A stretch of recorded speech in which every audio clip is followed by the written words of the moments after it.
Hello प्यारे दोस्तों, स्वागत है आप सबका। माइनर टेस्ट 4 आज अपना आयोजित हो चुका है और बहुत अच्छे से आपने हल किया होगा।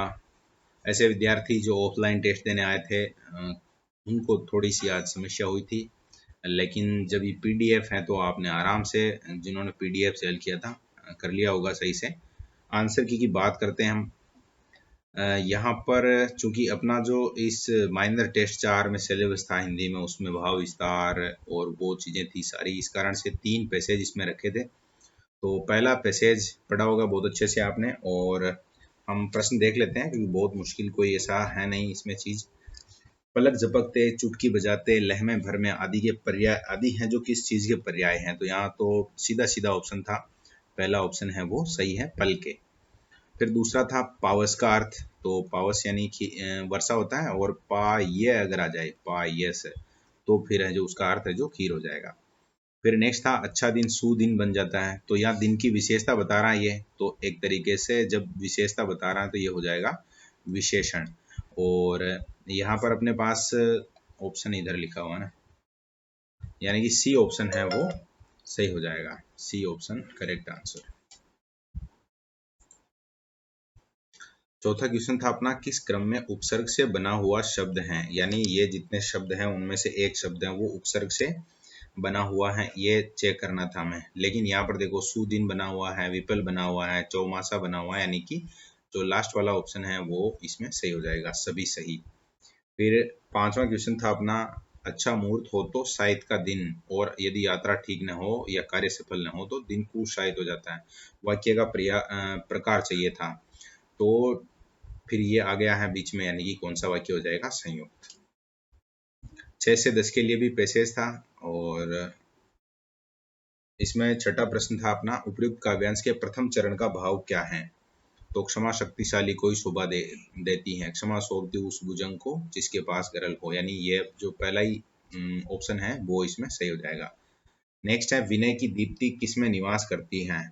तो इसमें लाइन भी लिखी हुई है, वैसे कहीं समस्या वाली बात ही नहीं है। सर यहाँ पर सही आ जाएगा, है ना। तीर मतलब तीर कह लो, चाहे बाण कह लो, या तीर कह सकते हैं, शर का अर्थ।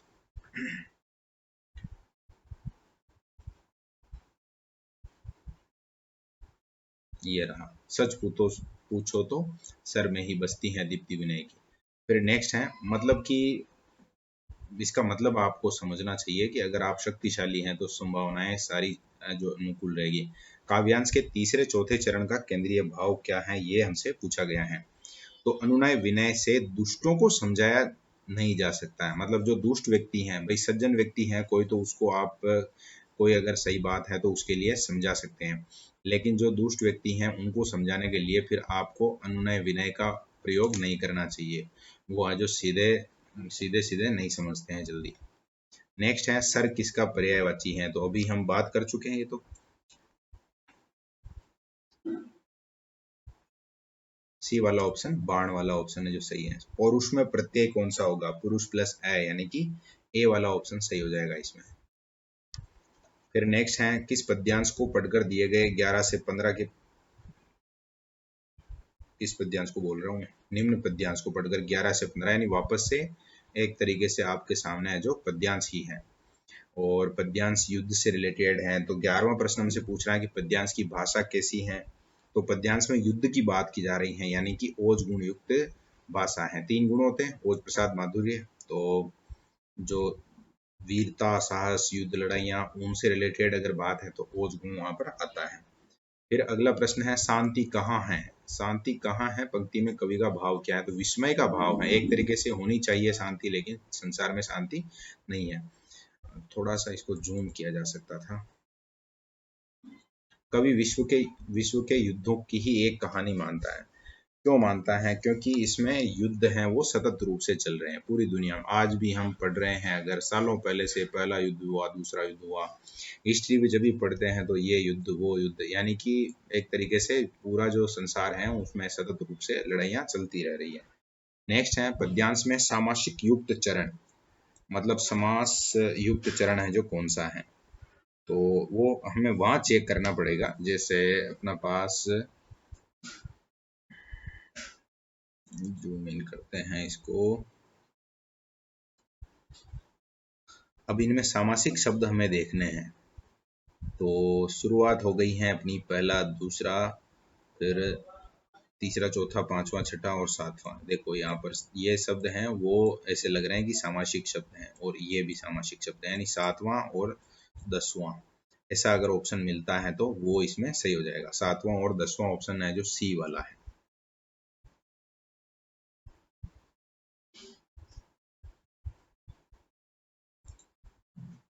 नेक्स्ट है, कवि के अनुसार इस युद्धरत दुनिया में जी नहीं पाते हैं। जो भोले वाले और सीधे साधे लोग हैं वो इस युद्धरत जो दुनिया है उसमें जी नहीं पाते हैं, ये बात कही गई है। तत्सम तद्भव शब्दों का कौन सा जोड़ा सही नहीं है? आम चूर्ण अमचूर है, ये सही नहीं है। आम्र होना चाहिए था, तो फिर लास्ट वाला ऑप्शन सही है। किस विकल्प में भाववाचक संज्ञा? देखो यौवन शब्द है, दूरी है, बचपन है, यानी उपयुक्त सभी इसमें सही हो जाएगा। डी वाला ऑप्शन सही हो जाएगा। तुम जयपुर से कब आए? तो तुम है वो पुरुषवाचक है, ये इजी प्रश्न है ये तो। ईमानदार व्यक्ति का समान होता है, वाक्य में विशेषण व्यक्ति की विशेषता बता रहा कौन सा शब्द? ईमानदार, तो ये सही हो जाएगा। वह सदा चुप रहता है, चुप रहता है मतलब अकर्मक में आ जाएगी। नेक्स्ट क्वेश्चन है, निम्न में से संकेत बोधक अव्यय है। अब संकेत की बात कर रहा है, संकेत की बात कर रहा है मतलब यद्यपि की बात कर रहा है। कौन सा सदैव पुल्लिंग में होता है? तो भगिन होता है इसका, तो घोड़ी होता है, नाती नाती होता है, यानी केंचुआ। तो डी वाला ऑप्शन है जो वो सदैव पुल्लिंग में आ जाएगा। शायद वर्षा आएगी, तो शायद की बात कर रहा है, यानी कि किस प्रकार की संभावना है, वहां पर संभाव्य की संभावना है, यानी डी सही हो जाएगा। नेक्स्ट है, यज्ञोपवीत में कौन सी संधि है? यज्ञ प्लस उपवीत, यानी कि गुण संधि इसमें हो जाएगी।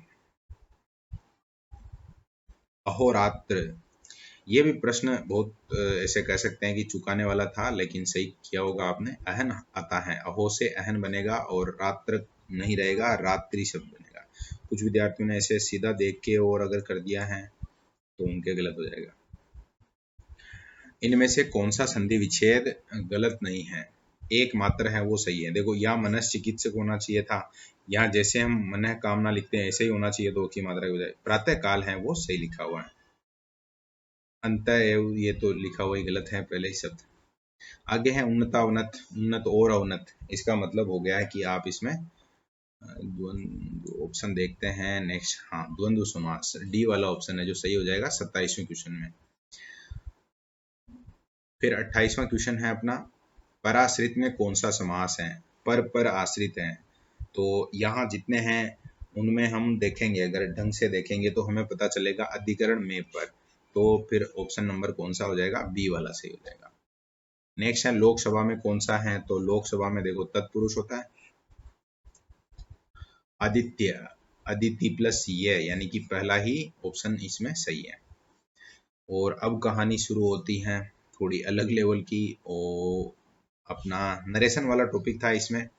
नरेशन वाला टॉपिक था यानी कि रिपोर्टेड स्पीच का, डायरेक्ट इनडायरेक्ट वाला। तो काफ़ी बढ़िया से आपने तैयारी भी की होगी, और सारे प्रश्न जो सरल थे इसमें, तो ज़्यादातर प्रश्न जो आपने आराम से कर लिए होंगे सही सही। देखते हैं, जैसे पहला था he said I will return tomorrow. अब यहाँ पर क्या चीज़ें हैं? देखो ही सेड का तो ही सेड आना चाहिए था, ठीक है, सभी में लिखा हुआ है। यहाँ सब जितने चार ऑप्शन है उनमें सब में लिखा हुआ है। वैसे एक थोड़ा पता चल रहा है, देखो ये थोड़ा सा अलग है, दो लाइन में आ रहा, बाकी सब एक, तो इसको थोड़ा सा गंभीरता से देखते हैं, बाकी ठीक है। फिर ही आ गया सब में। अब विल का विल है, यानी ये गलत है, ये कभी आएगा नहीं। वुड हो गया, वुड हो गया। यहाँ पर आई आ गया, यानी कि ये भी क्या हो गया? डी वाला ऑप्शन भी गलत, ही आना चाहिए, यानी कि ए ऑप्शन सही नहीं है, डी ऑप्शन सही नहीं है। अब दोनों हैं, और द नेक्स्ट डे लिखा है इसने, और यहाँ टुमारो लिखा। अब हमने एक सारणी इसमें पढ़ी थी, जब भी पढ़ी हो, जब भी अंग्रेजी अगर आपने पढ़ी है तो टुमारो का द नेक्स्ट डे करना होता है, यानी कौन सा ऑप्शन सही हो गया? सी वाला ऑप्शन सही हो गया इसमें। बहुत आसान से प्रश्न है, थोड़ा सा अगर आप दिमाग लगाएंगे तो इनमें किसी भी हालत में आपके प्रश्न गलत नहीं होगा। और 32वां क्वेश्चन है अपना, they told us that they had weighted at the station for a long time. अब यहाँ पर क्या है? डायरेक्ट ऑप्शन में है और इनडायरेक्ट है वो यहाँ दे रखा है। डायरेक्ट इनडायरेक्ट में ज़्यादातर हम जब पढ़ते हैं, 9th-10th में पढ़ा होगा या बाद में भी आपने कम्पिटिटिव, तो हम पहले डायरेक्ट को पढ़ते हैं इनडायरेक्ट। अब यहाँ पर उसका विलोम दे रखा है, तो थोड़ा सा इसमें सावधानी का काम है। जैसे यहाँ पर दे टोल्ड दिखा हुआ है, दे टोल्ड है, अस्कास है, फिर कनेक्टिंग वर्ड है जो डेट लगा रखा है। अब वीक का क्या कर रखा है? दे कर रखा है। वेटेड मतलब सेकंड फॉर्म जब भी आ रही हैं तो हेड लिखा जा सकता है, बिल्कुल ठीक है। और at the station for a long time, यानी कि जो पहला ऑप्शन है वो ही इसका सही उत्तर है। अब वो कैसे हैं, तो यहाँ अब जब किसी स्टूडेंट को अगर समझ में नहीं आता तो उसको क्या करना है, इसको प्रश्न मान के और आंसर के रूप में इसको हल करना है, तब आपको अच्छे से बहुत अच्छे से जो क्लियर कट ये आंसर मिल जाएगा। जैसे ये हेड बीन है, कभी इस तरह की लैंग्वेज आती नहीं है, इस कारण से ये छूट जाएगा वहाँ। 32 के बाद 33 नंबर क्वेश्चन को हमें देखना है। 33वां क्वेश्चन है अपने सामने। The boss said to him please tell me what the old man said today. तो इसमें देखो द बॉस, अब यहाँ पर प्लीज शब्द आया है तो रिक्वेस्टेड आना ही है, सही है। Him to tell him, him to tell him, ठीक है। और ये मी है जो हिम हो गया, व्हाट सेम रहेगा, the old man said, head said हो गया। तो पहला ही ऑप्शन है इसमें सही हो जाएगा। और बाकी सबको जब हम चेक करेंगे तो थोड़ा सा उनमें अंतर मिलेगा। नेक्स्ट है the reporter said we have been following the matter closely for a month, मतलब काफी समय से हम प्रयास कर रहे हैं। तो यहाँ पर देखो दिस रिपोर्टर शेड सेम आना है, ऑब्जेक्ट नहीं है इस कारण शेड का शेड रहेगा। फिर कनेक्टिंग वर्ड देट लग गया, वी का क्या हो जाएगा, दे हो जाएगा। और हैव बीन है वो हेड बीन में चेंज होता है, जानते ही हैं हम, यानी कि ये पहला ही ऑप्शन है वो इसमें सही आंसर है। वैसे ज्यादातर में पहला ही ऑप्शन आ गया है इसमें, अब तक हमने देखा उनमें। आगे है what are you doing here, she asked me. और अब जो ऑप्शन है उनमें दे रखा है, देखो she asked what I was doing here, here का चेंज होता है, हियर का देर होता है, डायरेक्ट ही चलते हैं। ये लास्ट वाला ऑप्शन है, डी वाले में हियर का देर कर रखा है, वो केवल सारणी के आधार पे ही ये प्रश्न बन गया था। अगर आपने अच्छे से पढ़ा है तो ये भी आपका सही हुआ होगा। 36वां है she said when I was a child I wasn't afraid of ghost, भूतों से नहीं डरती है, ऐसा प्रश्न है यहाँ। तो इसमें देखो जैसे पहला है व्हेन आ रहा है यहाँ पर, तो सी सेड दैट और डब्ल्यू एच वर्ड है, इस कारण से ये खुद से कनेक्टिंग वर्ड के रूप में काम करेगा, ये हमें बहुत अच्छे से पता होना चाहिए। तो यहाँ तक तो ठीक है। अब फिर कहाँ पर समस्या आ रही है ये भी हमें चेक करना चाहिए। तो was a child, she wasn't not, ये थोड़ा सा गलत दे रखा है, पहला तो इसमें नहीं होगा। फिर यहाँ पर हेडंट आ गया, ये भी गलत है, यानी कि सी वाला ऑप्शन है, इसको सही से देखते हैं, पहले निशान बना ही देते हैं क्योंकि ये आंसर सही है। She said that when she was a child she wasn't afraid of ghost, ये यहाँ पर सही आंसर। 37वां है Kiran asked did you see the cricket match on television last night. तो 37वें क्वेश्चन में जैसे डिड लिखा हुआ है, देखते हैं इधर ऑप्शन अपने पास। Kiran asked me did I see the cricket match on television last night, earlier night भी लिखा हुआ है कुछ जगह, और लास्ट नाइट को चेंज नहीं किया है, इसका मतलब ये है जो आंसर नहीं है। इसको वापस देखते हैं। किरण आस्क्ड मी वेदर बिल्कुल जोड़ा जा सकता है क्योंकि कंडीशनल जब भी सेंटेंस होंगे तो वेदर, इफ या वेदर जोड़ा जा सकता है, बिल्कुल सही। I had seen the cricket match on television the earlier night, पिछली रात। तो यहाँ पर जो सही ऑप्शन है वो है बी वाला। नेक्स्ट है he said to her what a cold day. तो यहाँ वो भाई विस्मयादि चिन्ह लग गया है, विस्मयादि चिन्ह लग गया है, इसका मतलब हो गया एक्सक्लेम्ड। और कोल्ड डे है, इसका मतलब वो खुशी नहीं मना रहा है, दुख है उसको इस बात का, बहुत ज़्यादा ठंड लग रही है, तो सी वाला ऑप्शन इसमें सही हो जाएगा। वैसे भी थोड़ा ऐसा मान लिखा हुआ तो उससे पता चल ही रहा है। 39 है, उसमें हमसे पूछा गया रानी सेड आई सा द फोटोग्राफ। तो एकदम सरल है ये तो, वैसे ही देख के, जैसे Rani said that she had seen the photograph, B वाला ऑप्शन इसमें सही उत्तर है। सा यानी सेकंड फॉर्म है तो हेड सीन आ जाएगा। The doctor advised the patient to give up smoking, यानी कि यहाँ पर इनडायरेक्ट लिखा हुआ है, इसका डायरेक्ट हमें पता लगाना है, और डायरेक्ट हम पता लगा सकते हैं। यहाँ जैसे सी वाला है, इसको देखिए, the doctor said the patients give up smoking, यही देते हैं ज़्यादातर, यहाँ सेड आएगा। अब चूंकि डॉक्टर कह रहा है इस कारण वहाँ पर उसका क्या हो गया, एडवाइज हो गया। और ये जो चीज़ है जैसे डोंट यू गिव है, ये शुड गिव है, ये शब्द यहाँ पर यूज, एडवाइजिंग शब्द ये यूज नहीं होंगे। 41 है he told the boy not to sit there. अब यहाँ पर भी सेम वही कहानी है, यहाँ पर शब्द आया है टोल्ड, इसका मतलब हो गया कि वहाँ डूड तो आएगा नहीं, यानी कि ये दो तो कट ही हो गए। अब दो बचे हैं, उनमें हमें पता लगाना है he said to the boy, he said to the boy, और यहाँ डिडंट शिट देयर हियर, अब देयर आना चाहिए यहाँ पर। तो यहाँ सही आंसर क्या है, सी वाला ऑप्शन। नेक्स्ट है 42 में, the teacher said to Mahesh congratulations wish you success in life. तो इसका मतलब हो गया, आंसर ऑप्शन देखते हैं, लास्ट वाला ऑप्शन देखना है इसमें हमें। The teacher congratulated Mahesh and wishes him success in life. अब बाकी ऑप्शन को जब भी आप देखोगे तो कुछ ना कुछ, जैसे यहाँ सेड आ गया है, अब वहाँ सेड सेड कांग्रेचुलेटेड नहीं होता है, सीधा कांग्रेचुलेटेड होता है। इस तरह से वो बाकी ऑप्शन है वो कट जाएंगे। 43 है, to free the slave the chains. अब यहाँ पर आगे आपको ध्यान देना है, एस लगा हुआ है, जब एस आ गया, बहुवचन आ गया, तो दो तो ऐसे ही हट गए। अब बीइंग रिमूव्ड है, हेड बीन रिमूव्ड है, तो यहाँ सही आंसर हो जाएगा हेड बीन रिमूव्ड। वो किस आधार पर आया ये आपको याद रखना है कि हेड बीन रिमूव्ड लिखेंगे, बीइंग रिमूव्ड नहीं आएगा। क्योंकि बीइंग रिमूव्ड अगर हम लिख रहे हैं तो उसमें जब बीइंग अगर लिख रहे हैं तो इसका मतलब उसके आगे थर्ड फॉर्म है, तो फिर यहाँ पर थर्ड फॉर्म कभी भी अकेले नहीं आती है, हेज या हेव या हेड आना चाहिए। और यहाँ बहुवचन है तो फिर हेव, हेज का तो काम ही नहीं है, हेव या हेड आना चाहिए, तो हेड यहाँ केवल डी ऑप्शन में है। 43 के बाद 44 देखिए, the convict by the neck till death was the word very. यहाँ 44 में जो सही आंसर है वो है इज टू बी हैंग्ड, यानी कि सी वाला ऑप्शन है वो सही आएगा। अब कुछ को ऐसे लगेगा कि ये कौन से टॉपिक से प्रश्न आया है, तो जब भी हम, जैसे यहाँ पर वाज लिखा हुआ है, टेंस से रिलेटेड है, कि जब हम इस तरह की अगर कोई लाइन है उसको पूरा कर रहे हैं तो टू बी आएगा या सीधा जो टू आएगा। नेक्स्ट है, she said to her son what do you like. तो लास्ट वाला ऑप्शन है वो इसमें सही है, she asked her son what he liked. 46। अब 46 में क्या हुआ था कि अपने पास जैसे कंप्यूटर है उसमें टाइपिंग की थोड़ी व्यवस्था है जो सही नहीं, मतलब कंप्यूटर का मतलब जो भी हमने टाइप किया था तो उसमें ये जो सही टाइप नहीं हुआ था। यहाँ पर जो TH है इसके लिए जो सिंबल बनता है वो बनता है कुछ इस तरह का, ये सिंबल है जो आपने पढ़ रखा होगा, लेकिन जब देखा होगा तो ऐसा मिला नहीं। ये जैसे थोड़ा बहुत बना हुआ तो था, लेकिन इस तरह से ये आकृति नहीं थी, थीटा और ये तो आएंगे नहीं, या फिर अगर यहाँ बना हुआ था तो इसमें ये लाइन नहीं थी। तो इसका ये जो प्रश्न है, वैसे कर्मचारी चयन बोर्ड और RPSC RBSC भी डिलीट करते हैं, तो अपने डिलीट तो नहीं कर रहे हैं, इसका आपको बोनस मिल जाएगा। मतलब अगर आपने किया है तो भी, नहीं किया है तो भी इसका 1 नंबर आपके कुल स्कोर में ऐड हो जाएगा, क्योंकि इसमें ये होना चाहिए था। हाँ, अब यहाँ पर ये पैसेज है और पैसेज को हल करना था। द सिनोनिम ऑफ अटैक यहाँ पर पूछा गया है और इन्वेड इसका सही उत्तर है, यानी कि बी ऑप्शन है वो सही।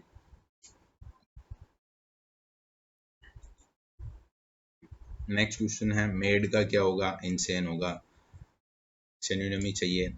एंग्री का क्या होगा, तो ये तो आपने सही किया ही होगा, काम होगा।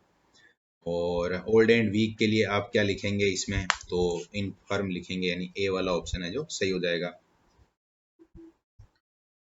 नेक्स्ट 51 नंबर पे अपने पास यहाँ लिखा हुआ है, correct noun of decide decision, यानी कि डी वाला ऑप्शन इसमें सही हो जाएगा। बाकी सब में वैसे भी क्लियर पता चल रहा था। और द करेक्ट लोस्ट का क्या होगा, लूज, यानी कि ए वाला ऑप्शन इसमें ऐसा लग रहा है जैसे कि गलत बता दिया, ए वाला है वो राइट है, करेक्ट है। नेक्स्ट 53 में है, करेक्ट स्पेलिंग पूछा गया है, तो पेट्रोटिज्म की स्पेलिंग है वो तीसरे नंबर पे, यहाँ PATRIOTISM ये सही लिखी हुई है।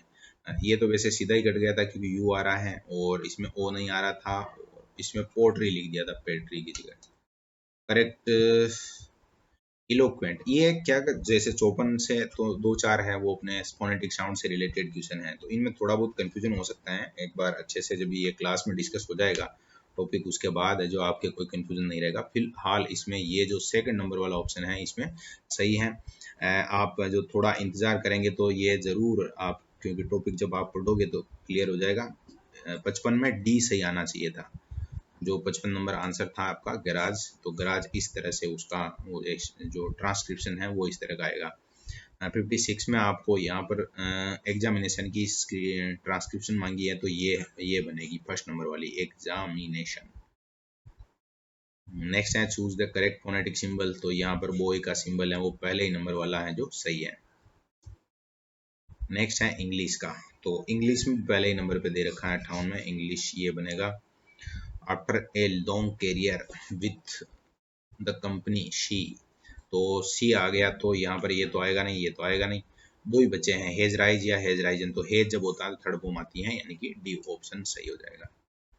सी her daughter to school before she goes to work, और टेक्स आएगा इसमें, क्योंकि सी है तो फिर टेक्स सही आ जाएगा, टेकिंग नहीं आएगा। और अंग्रेजी के प्रश्न हैं वो कंप्लीट हो गए हैं, कुल मिला के 60 प्रश्न हैं, उनके आंसर हमने देख लिए हैं। बहुत ज़्यादा एक्सप्लेनेशन की आवश्यकता मुझे लग रहा है कि नहीं है, और अगर नहीं है आवश्यकता तो फिर कोई ऐसी बात नहीं है। अब हम आगे देख रहे हैं, अपने सामने हैं प्रसिद्ध रंगनाथ जी मंदिर पूछा है, यानी ईवीएस के क्वेश्चन है, इन्वायरमेंट स्टडी के क्वेश्चन है, तो देख लेते हैं इनको। जैसे पहला है, प्रसिद्ध रंगनाथ जी मंदिर पुष्कर किस शैली का उदाहरण है। कुछ को लगा होगा कि यार ये थोड़ा सा टफ बना दिया पेपर में, ये क्या हो गया। और रंगनाथ जी हैं वो थोड़ा नाम से भी पता चल रहा है वैसे, और शैली है वो इसकी कौन सी है, द्रविड़ है। नेक्स्ट 62 नंबर पे जो क्वेश्चन था उसमें हमसे पूछा गया है, दिलवाड़ा जैन मंदिर पंच मंदिर समूह में निम्न में से कौन सा मंदिर शामिल नहीं है। तो विमल, लूणवसई और या पीतलेश्वर है, पीतलेश्वर है ये, पीतलहर, सॉरी शीतलहर नहीं पीतलहर, वो क्या जब भी टाइप करते हैं उस समय की गलती है, या भीमा सा भी कहते हैं उसको। उंथुनाथ दिगंबर जैन मंदिर है वो इसमें शामिल नहीं है। नेक्स्ट है 63 नंबर पे, सफेद तलवा, लाल जमीन, तैयारी, बूंद तिल, शबनम, ये है जो क्या चीजें हैं, तो ये मीनाकारी की इसमें है। मीनाकारी फेमस है कहाँ की, जयपुर की, और जयपुर में इसके लिए प्रसिद्ध है कौन से कलाकार, कुदरत सिंह। तो कुदरत सिंह फेमस हैं और जयपुर की फेमस है। इन दोनों के अलावा अब आपने अगर पहले नहीं पढ़ रहा है तो पढ़ रखा है तो ये चीजें याद रखनी है। नेक्स्ट है, एकमात्र ब्लैक एंड व्हाइट फर्ड निम्न में से कौन से की है, तो कृष्ण लीला, यहाँ पर ए वाला ऑप्शन ही सही है। ओका नौका गुणा का संबंध किससे है। चेचक रोग निवारण हेतु गोबर से निर्मित कुछ अलंकरण होते हैं जिनको क्या कहा जाता है, ओका नौका गुणा। 66 में दे रखा है प्रश्न अपने यहाँ, बोकरू, नोगरी, बिजैड, बल्लिया, अणत, खंजरी, पुचिया, दुगड़ी, पछेली आदि आभूषण है वो कहाँ पहने जाते हैं, ये पूछा गया है। तो ऑप्शन ही अपने पास कान और गले का दे रखा है, यहाँ पर है ऑप्शन नंबर सी, हाथों में। एक हाथ से वैसे पता चल रहा था इसमें, जिससे एक शब्द देखते हैं, सारे नहीं पता चल रहे, ये इससे पता चल रहा था गांव में ये शब्द यूज किया जाता है। नेक्स्ट है, निम्न में से असुमेलित छांटिए, तो 67 में हमसे असुमेलित पूछा गया है।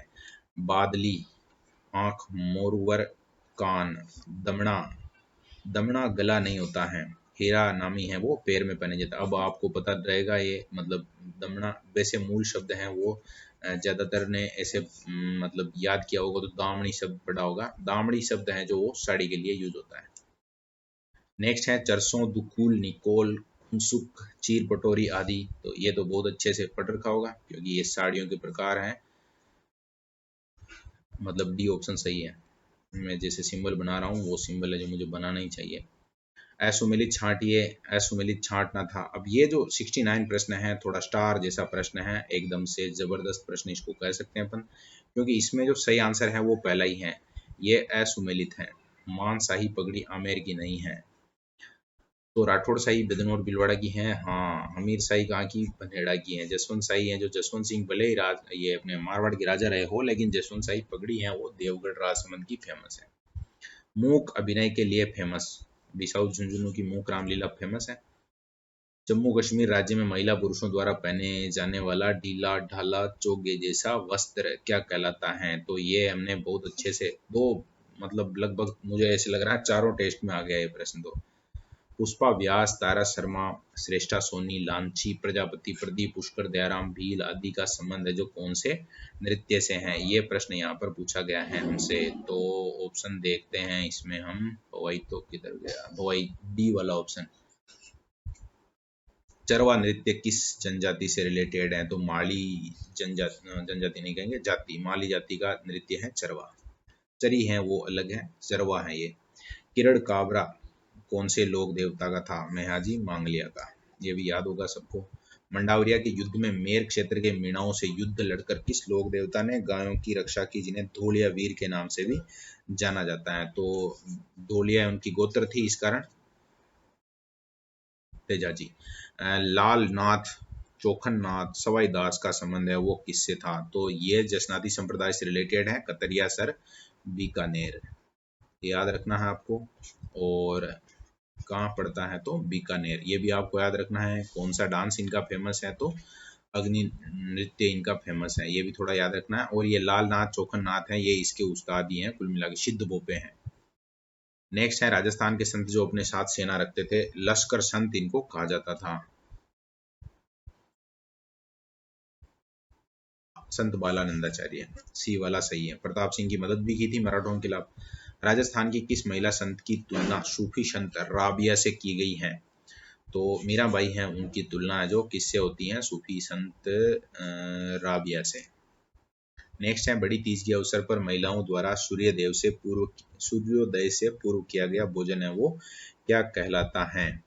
तो धमोली कहते हैं उसको। अब एक सिंजारा अलग है, ब्यालू सिरावण आपने बहुत अच्छे से देखा होगा, मॉर्निंग का और ये इवनिंग का। और सिंजारा है जो थोड़ा ये मतलब कि सांझी वगैरह से इनसे रिलेटेड। और एक जगह ये भी आता है शब्द इसके लिए, वो ड्रेस वगैरह के लिए भी शब्द आता है। प्रसिद्ध कल्प वृक्ष मेले अजमेर का आयोजन कब किया जाता है? श्रावण अमावस्या, मतलब कल मेला भरने वाला है। ये वत्स द्वादशी वत्स बारस मनाई जाती हैं। तो भाद्र कृष्ण द्वादशी को बछ बारस मनाई जाती है अपने। द्वादशी का मतलब अपने यहाँ जिसको हम गांव में बारस कहते हैं। जसवंत पशु मेला जो कि राजस्थान का आय की दृष्टि से सबसे बड़ा पशु मेला है, और ये कहाँ पर भरता है? तो जसवंत पशु मेला है वो कहाँ का फेमस है? भरतपुर का। नुसरत नागफणी धुड़धाड़ी कड़क बिजली, ये जरूर पढ़े होंगे आपने। गजनी जमजमा मेहरानगढ़ की तोपे हैं। देखते हैं ऑप्शन किधर है। मेहरानगढ़ जोधपुर दुर्ग की तोपों के नाम है, यानी कि सी ऑप्शन इसमें सही हो जाएगा। चित्तौड़गढ़ स्थित विजय स्तंभ को किस इतिहासकार ने दिल्ली की कुतुब मीनार से भी श्रेष्ठ बताया है? तो इसके बारे में जब भी कर्नल जेम्स टोड बात करते हैं तो कुतुब मीनार से श्रेष्ठ इसके लिए शब्द लिखते हैं, यानी कि ए वाला ऑप्शन इसमें सही हो गया। और 85 नंबर में जालिम कोट, मधुसूदन मंदिर, घीट कराई पहाड़ी, मीठे साहब की दरगाह, अंधेर बावड़ी, बुलंद दरवाजा, जौहर कुंड आदि आदि सारी की सारी चीजें हैं वो कहाँ की फेमस है? तो मीठे साह से पता चल रहा है कि ये गागरों दुर्ग से रिलेटेड है। धाराधारगढ़ किस दुर्ग का उपनाम है? ये भी पता होना चाहिए आपको। चोमू का जो दुर्ग है जयपुर में पड़ता है, और इसको धाराधारगढ़ भी कहा जाता है। नेक्स्ट है असुमेलित छांटिए। तो असुमेलित कौन सा है? सावन भादो महल सही है। सावन भादो झील सिरोही सही है। सावन भादो मेला अलवर में भरता है। और सावन भादो झरना है जो उदयपुर में नहीं है, यानी कि कौन सा ऑप्शन सही हो गया? डी वाला ऑप्शन सही हो गया। नेक्स्ट है अदरथम्ब महल कहाँ स्थित है? तो गोट मांगलोद नागौर में। एक थम्बिया और वो है जो अलग है, एक थम्बा एक थम्बिया, ये है अदरथम्ब, यानी कि गोट मांगलोद नागौर। 88 के बाद 89 की तरफ बढ़ते हैं। नथ का मोती एवं आंखों का अलसायापन किस चित्रशैली की विशेषता है? तो जो प्रश्न है वो नाथ द्वारा चित्रशैली के बारे में है। यहाँ पर नथ का मोती, जब भी हम बात करें अगर अलसायापन, आंखों का अलसायापन, ये दोनों है जो नाथ द्वारा चित्रशैली से रिलेटेड है। अब यहाँ पर नथ शब्द जैसे आया है तो इसके लिए एक किशनगढ़ चित्रशैली से रिलेटेड शब्द भी आपने देखा होगा, क्योंकि वहाँ बनी ठनी का जो फोटो है उसमें एक आभूषण की चर्चा होती है, बेसरी, और वो बेसरी मतलब नथी होता है। तो थोड़ा सा कंफ्यूज नहीं होना है, यहाँ ध्यान रखना है ये जो अलसायापन और ये है जो नाथ द्वारा शैली से रिलेटेड है। वृक्ष की छांव में संगीत सुनती हूँ हुक्का पीती नायिका का चित्रण है वो किससे रिलेटेड है? तो ये हुक्का है जो नागौर वाली नायिका पीती हैं, ऐसे याद रखना।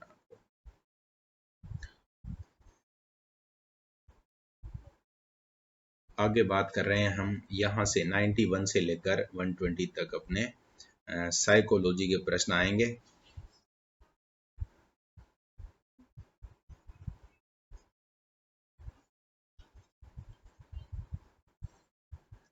शारीरिक विकार जिसके कारण व्यक्ति मांसपेशियों के संचालन से संबंधित सूक्ष्म गति जैसे कौशल जैसे लिखना नहीं कर पाता, वह हाथ व आंखों में संबंध में स्थापित नहीं कर पाता, वह तंत्रिका तंत्र संबंधी विकार है जो क्या कहलाता है, तो इसको अप्रेक्ष्या कहा जाता है। ये सारी चीजें वैसे आपने पढ़ रखी हैं और थोड़ा रिवीजन के हिसाब से जो क्वेश्चन है उनको अलग मतलब तरीका ऐसा रखा है ताकि अगर नहीं पढ़ा है तो बहुत अच्छे से डिटेल्ड आप उसके बारे में जान जाएं। नेक्स्ट है शब्द डिसलेक्सिया। शब्द अंधता है जो किस विद्वान द्वारा दिया गया था, तो रुडोल्फ बर्नी ने यह शब्द यूज किया था डिसलेक्सिया। गणितीय क्षमता विकृति के प्रकारों में शामिल नहीं है। गणितीय क्षमता विकृति के प्रकारों में कौन सा है जो नहीं आता है, तो ये जैसे ये जो शब्द आया है ऑडियोबल, तो ऑडियोबल का कोई काम नहीं था यहाँ। बाकी लेक्सिकल है, ग्राफिकल है, वर्बल है, ऑडियोबल नहीं है, तो सी वाला ऑप्शन इसमें सही हो जाएगा।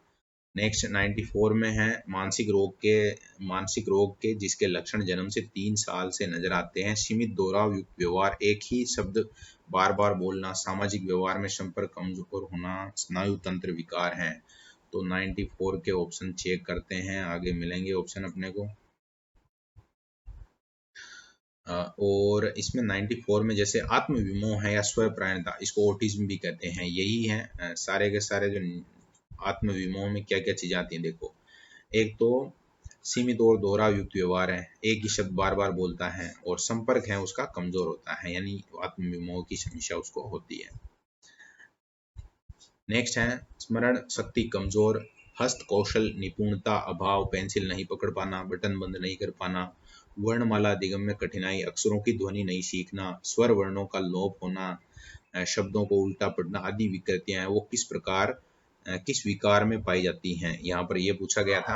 तो डिसलेक्सिया के अंतर्गत, अब डिसलेक्सिया एक तरीके से आपका बहुत बढ़िया रिवाइज हो गया। क्लास में भी इतनी चीजें आपने नहीं पढ़ी होगी, लेकिन वो सारी चीजें जो आपके इस प्रश्न में आ गई हैं, यहाँ से आप कंप्लीट उसको एक बार वापस बढ़िया रिवाइज कर सकते हैं। वैयक्तिक भिन्नता का व्यवस्थित व क्रमबद्ध अध्ययन कर वैज्ञानिक रूप किस विद्वान ने प्रदान किया था, तो फ्रांसिस गाल्टन ने यहाँ पर प्रयास किया था, और साइंटिफिक है जो क्लासिफिकेशन किया था। 97 में पूछा गया प्रतिभाशाली शब्द का प्रयोग 1% उन बालकों के लिए किया जाता है जो सबसे अधिक बुद्धिमान होते हैं। ये जो परिभाषा है वो स्किनर और हैरीमैन के द्वारा दी गई थी। प्रतिभाशाली बालकों की विशेषताओं में शामिल नहीं है, किसको शामिल नहीं करेंगे, तो मंद और निष्क्रिय कभी भी प्रतिभाशाली बालक नहीं होता है, हमेशा सक्रिय होगा, हमेशा कोई भी काम है उसको छोड़ेगा नहीं, और कभी भी इस तरह का बहाना नहीं बनाएगा कि मैंने तैयारी नहीं की है इस कारण मैं टेस्ट देने नहीं चलूंगा। नेक्स्ट है पिछड़े बालकों की बुद्धि लब्धि कितनी होती है, तो पिछड़े बालक मतलब यहाँ जितने दे रखे हैं उसमें पिछड़े में वो सारणी आपको याद भी है, वैसे यहाँ मुझे लगता है कि 80-90 है जो सही होना चाहिए।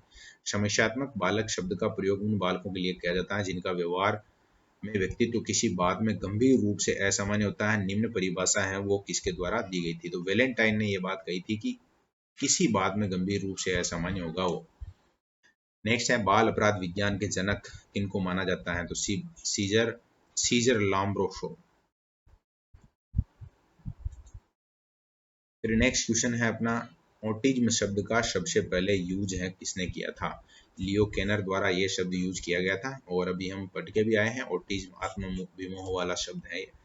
सृजनशील बालकों की विशेषता कौन सी नहीं है, तो वो कभी भी अभिसारी चिंतन की समस्या उनके नहीं आएगी। नेक्स्ट है association for children with learning disability पुस्तक का लेखक कौन है, तो सैमुअल क्रिक हैं वो इसके राइटर हैं। 105 है समायोजन एक प्रक्रिया है जिसके द्वारा व्यक्ति अपनी आवश्यकताओं उनको प्रभावित करने वाली परिस्थितियों में एक संतुलन बनाए रखता है। ये परिभाषा किसने दी है, तो ये है जो बोरिंग, लेगफील्ड और वेल्ड की द्वारा दी गई परिभाषा है समायोजन की, कि ये एक प्रोसेस है और व्यक्ति क्या करता है, आवश्यकताओं और उनको प्रभावित करने वाली जो परिस्थितियां हैं, स्थितियां हैं, उनको बैलेंस करता है। किसी व्यक्ति द्वारा अपना अस्तित्व भुलाकर किसी दूसरे व्यक्ति के गुणों व मतलब कि जो भी उसके गुण हैं उनका अनुकरण अगर वो करता है तो उसको हम क्या कहेंगे, तो एक तरीके से आत्मीकरण या तादात्मीकरण कहा जाएगा।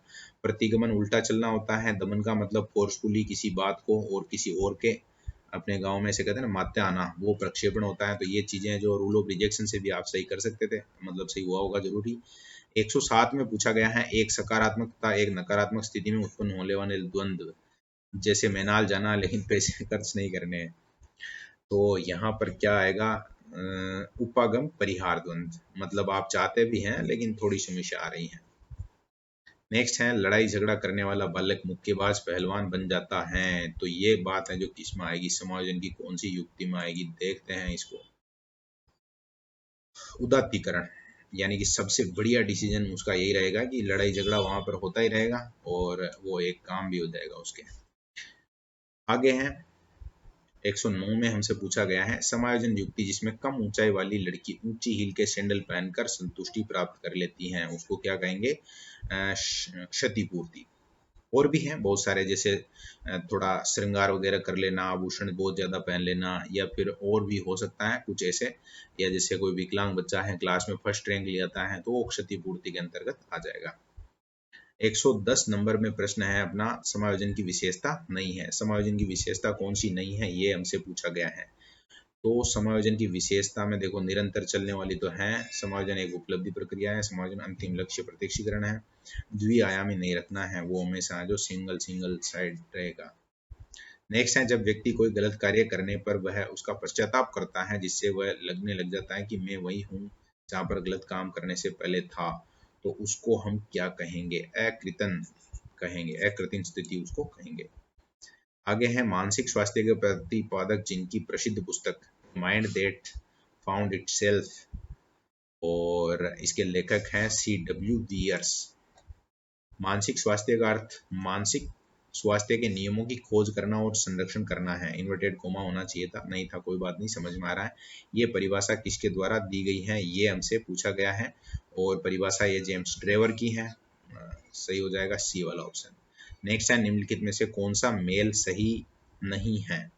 तो यहाँ पर प्रक्षेपण, अपनी गलती दूसरों पर थोप देना, प्रतिगमन, पुरानी आदतों में लौटना, ये दोनों तो सही मेल हैं। तो फिर नेक्स्ट दो ऑप्शन और देखते हैं। दमन, दुखदायी विचार घटना को अचेतन मन में भेज देना, ये भी सही है।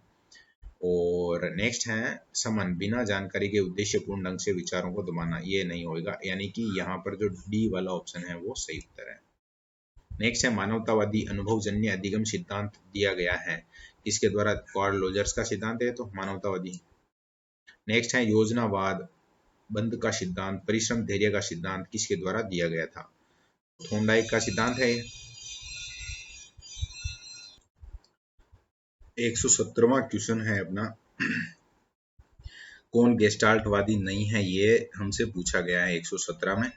और यहाँ पर जो ब्रूनर का नाम, जिसमें मैक्स वर्दाइमर है, कोलर है, कुर्ट कोप्ता, ये है जो नाम गेस्टाल्टवाद में आते हैं, नहीं है में आएगा ब्रूनर।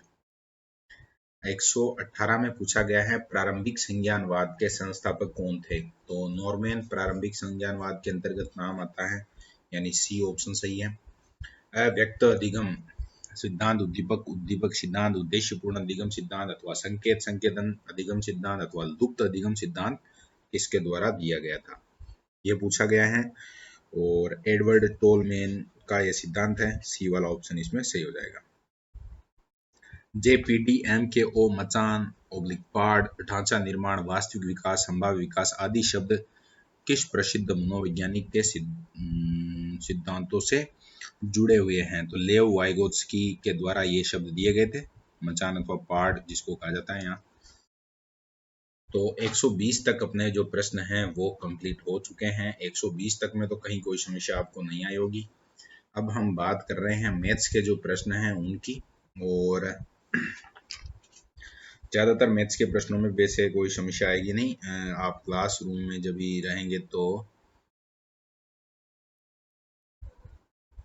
वापस से आपको ये प्रश्न है, अगर बाई चांस कोई प्रश्न आपका सही नहीं हुआ है, किसी प्रकार की कोई समस्या है, तो आपको क्लास में बता दिए जाएंगे।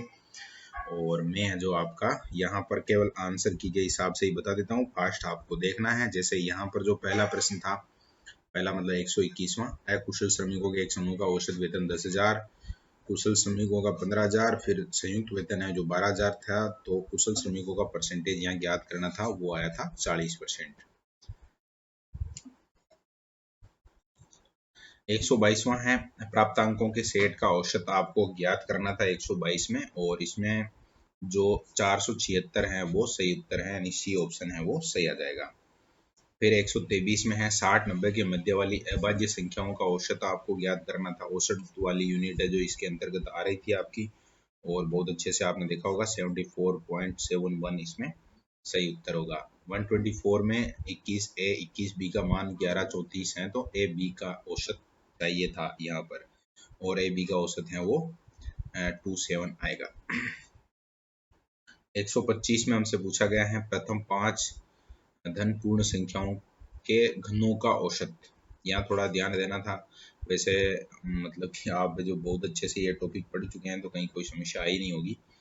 यहाँ पर 45 आंसर आएगा। प्रथम जो धन पूर्णांक हैं, जब भी आप उनका क्यूब करते जाएंगे, फिर उन सब का क्यूब है उनको ऐसे जोड़ेंगे, और जोड़ने के बाद फिर उनका औसत निकालेंगे आप, तो फिर आएगा 45। नेक्स्ट है गिनती के सतत 7 अंकों की एक श्रेणी दी गई है। दी गई श्रेणी के प्रथम 5 अंकों का औसत n है, सभी 7 अंकों का औसत है, जो क्या होगा ये पूछा गया। तो एक तरीके से सूत्र ही पूछा गया हमसे, तो n+1 यहाँ पर आंसर होगा। नेक्स्ट है u v w x y z का औसत 10 है। 4 + 10 v + 20 w + 30 x + 40 y + 50 z + 60 का औसत क्या है, ये आपको ज्ञात करना था, और यहाँ आंसर क्या आना चाहिए था आपका 45। 48 में 4 विद्यार्थियों को औसत प्राप्तांक 55%, न्यूनतम 50% है, अधिकतम संभव प्राप्तांक जो क्या है। तो न्यूनतम प्राप्तांक 50 दे रखा है, इसके आधार पर आपको ये हल करना था, और यहाँ जो सही आंसर था वो था 70%। नेक्स्ट है m राशियों का औसत n है तथा n राशियों का औसत m है। सभी m और n राशियों का औसत कितना होगा, 2mn/m+n। एक कक्षा के 90 विद्यार्थियों के औसत प्राप्तांक 53 अंक। यदि कक्षा के लड़कों का औसत प्राप्तांक है वो 55 अंक है, लड़कियों का 46 अंक है, तो बताओ कक्षा में कुल कितने लड़के हैं। तो यहाँ पर जो सही आंसर होगा वो होगा आपका 70।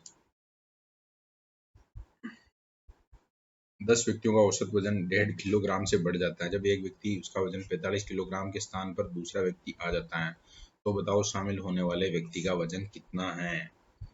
जब बड़ा है उसके हिसाब से ये सवाल आपने किया होगा, और इसमें सही आंसर आना चाहिए था 50। वैसे पता चल रहा है डेट के हिसाब से, ये पहली 3 संख्याओं का औसत चौथी संख्या का दुगुना है। यदि चारों संख्याओं का औसत 12 है, तो चौथी संख्या क्या होगी, और वो होगी 48/7, यानी कि बी ऑप्शन सही उत्तर। नेक्स्ट है किसी सप्ताह है सोम मंगल तथा बुध का औसत तापमान 37 डिग्री सेल्सियस है। मंगल बुध तथा गुरु का औसत तापमान 34 डिग्री सेल्सियस है। गुरु का तापमान सोमवार के तापमान का 4/5 या 4/5।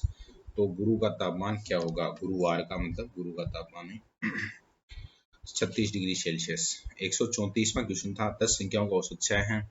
प्रत्येक संख्या को 11 से गुणा किया जाए तो संख्याओं में नए समुच्चय का औसत क्या आना चाहिए, तो वो आना चाहिए आपका 66।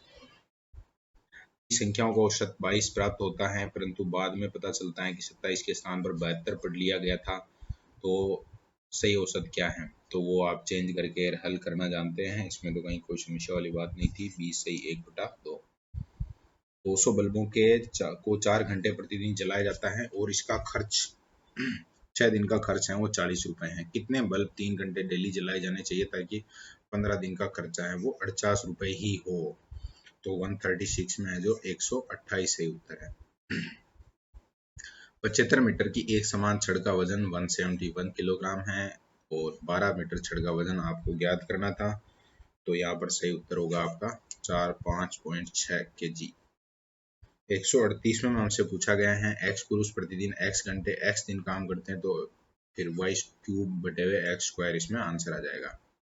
12 आदमी किसी काम को 10 दिनों में तथा 20 महिलाएं उसी काम को 15 दिनों में पूरा करती हैं, तो बताओ 2 आदमी तथा 3 महिलाएं मिलकर उस काम को कितने दिन में पूरा करेगी। 37 सही 1/2।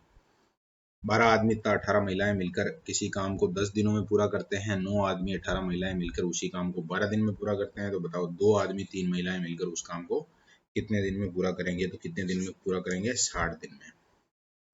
नेक्स्ट है 18 जिल्द साज 10 घंटे में 900 पुस्तकों पर जिल्द चढ़ाते हैं, तो 660 पुस्तकों पर 12 घंटे में कितने जिल्द साध है वो जिल्द चढ़ा सकते हैं। 141 में 11 आंसर आएगा। एक सैनिक कैंप में 2000 सैनिकों के लिए 54 दिनों का खाद्य सामग्री उपलब्ध है। 15 दिन बाद कुछ सैनिक और आ जाते हैं, जिससे शेष भोजन सामग्री 20 दिन चलती है। तो कितने सैनिक और आए थे ये यहाँ पर पूछा गया है। 1900 सैनिक और आए थे। एक कैंटीन में एक सप्ताह के लिए 238 किलोग्राम चावल की आवश्यकता, तो 49 दिन के लिए कितना चाहिए तो यहाँ 1 की जगह 7 हो जाएगा, तो वही मल्टीप्लाई कर लेंगे और इसमें आ जाएगा आपका इनमें से कोई नहीं मतलब ऑप्शन है जो हटा दिया होगा। किसी टंकी का 3/5 भाग 10 मिनट में भर जाता है, तो शेष भाग को भरने के लिए कितना समय और चाहिए? तो और कितना समय चाहिए? 6 मिनट और 40 सेकंड चाहिए। नेक्स्ट 45वां क्वेश्चन है, अभाज्य संख्या कौन सी नहीं है? तो 437 है वो अभाज्य संख्या नहीं है, बाकी सब अभाज्य संख्याएं हैं। नेक्स्ट है 84 80 के सभी गुणनखंडों की संख्या कितनी होगी? तो जब भी आप हल करोगे तो 50 आंसर आएगा। 3 अभाज्य संख्याओं का योग 100 है। एक संख्या दूसरी संख्या से 36 अधिक है, बताओ उस 3 संख्याओं में निम्न में से कौन सी एक संख्या है? तो 147 का आंसर होगा आपका 2। नेक्स्ट है p+2 तथा p+4 सभी अभाज्य संख्याएं हैं, तो p का मान क्या होगा? p का मान होगा 3। 1.6 बार 1.6 प्लस 1 बार 0.6 बार प्लस 1 बार 0.6 बराबर क्या होगा? तो हल करने पर आपका आंसर आया होगा 2.57। 5 नहीं है 3। और 150वां यानी कि लास्ट क्वेश्चन है आपका, भाग के एक प्रश्न में भाजक भागफल का 12 गुना है एवं शेषफल का 5 गुना है। यदि भागफल 125 है तो भाज्य कितना होगा? तो भाज्य होगा 18 78 00। गणित वाले प्रश्नों में वैसे कुछ विद्यार्थियों को लग रहा होगा कि ये सीधे ही ऐसे निशान या फिर पीडीएफ बना के आंसर की भेजी जा सकती हैं ताकि हमारा टाइम बचे, लेकिन मैं ये चाह रहा था कि कम से कम प्रश्नों को एक बार बोलकर देखा जाना चाहिए ताकि कोई अगर पीडीएफ जिन्होंने देखी है उनको कहीं कोई समस्या हो, जैसे राइटिंग में कोई शब्द ऐसा समझ में नहीं आया हो, तो भी एक बार थोड़ा सा देख लिया जाए तो अच्छा रहता है। फिलहाल पेपर के आंसर की हैं जो आपकी तैयार हैं, और उम्मीद है कि आप लोग जो मतलब कि समझ में आ रहा होगा, और आगे आने वाले समय के लिए सभी अपना जो मेन एग्ज़ाम होगा, अभी तो माइनर टेस्ट दे रहे हैं, मेन एग्ज़ाम होगा उसके लिए बहुत अच्छे से अपने आप को तैयार कर रहे होंगे, क्योंकि चर्चाएं शुरू हो चुकी हैं मार्केट में, व्हाट्सएप वगैरह पर आपने स्टेटस वगैरह देखे होंगे, हल्का फुल्का सा ऐसा संकेत आ चुका है कि बहुत जल्द है जो क्वालिफाइंग वाला जो रीट का एग्ज़ाम है वो उसकी मतलब नोटिफिकेशन उसका आ जाएगा, और बहुत जल्द है जो गवर्नमेंट वो एग्ज़ाम करवाने वाली है। तो इसी तरह से आपको पूरी जान लगाकर तैयारी करते रहना है, क्योंकि कोई स्टूडेंट अगर तैयारी कर रहा है, बहुत अच्छे से तैयारी कर रहा है, पेपर हल कर रहा है, और भी जो भी काम वो जो कर सकता है वो काम कर रहा है, तो कभी भी ये पढ़ाई करने तैयारी करने से उसका स्कोर कम तो नहीं होगा, ये तो गारंटी है।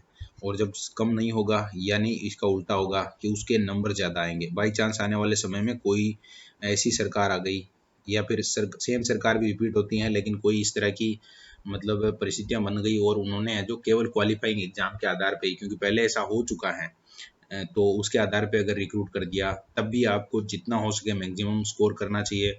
इसके अलावा ऐसे भी हो सकता है कि आपने यहाँ जितने अंक प्राप्त किए हैं उसका 20% या 30% है जो वेटेज यहाँ से जोड़ ले, तो उस समय आपके लिए वहाँ पर एक अंक भी बहुत मायने रखेगा।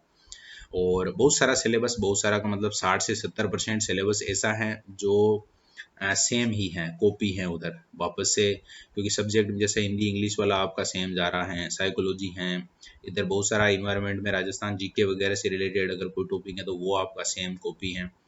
तो तैयारी है जो जितनी हो सके आपको बेहतर से बेहतर करने का प्रयास करना है। निश्चित रूप से जब रिजल्ट आएगा, फाइनल एग्जाम का भी रिजल्ट आएगा, तो आप जो आज की तैयारी है उसको धन्यवाद देंगे। और अगर यहाँ तक आप क्लास देख रहे थे तो आपको भी धन्यवाद।